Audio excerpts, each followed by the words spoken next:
নামাজ কায়েম করুন বন্ধু, কারণ এপারের চেয়ে ওপারের জীবন বেশি সুন্দর। নেইমারকে দলে নিতে আগ্রহী এমএলএসের ক্লাব। ব্রাজিলিয়ান সুপারস্টার নেইমারকে ঘিরে মেজর লিগ সকারে এমএলএসে জোর আগ্রহ তৈরি হয়েছে।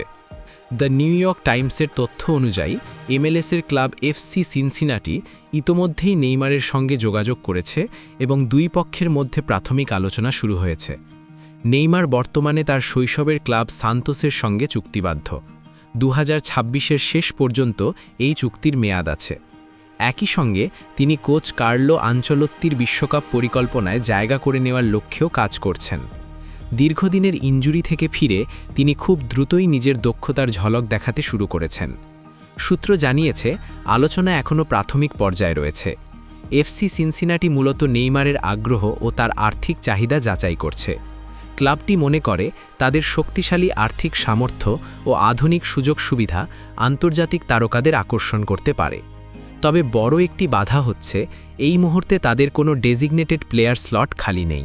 এই স্লটগুলো বর্তমানে কেভিন ডেঙ্কি, মাইলস রবিনসন এবং এভান্ডারের দখলে আছে।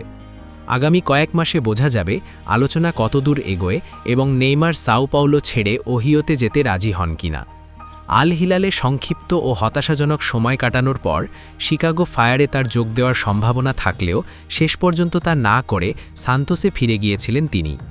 গত মরশুমে নেইমার সান্তোসকে সিরি আয়ে টিকে থাকতে গুরুত্বপূর্ণ ভূমিকা রাখেন, যেখানে তিনি 11টি গোল ও 4টি অ্যাসিস্ট করেন। চলতি মরশুমে মাত্র 4 ম্যাচেই তিনি 3টি গোল ও 2টি অ্যাসিস্ট করে ফেলেছেন। এত ভালো পারফরম্যান্স সত্ত্বেও তাকে সাম্প্রতিক সময়ে জাতীয় দলে রাখা হয়নি।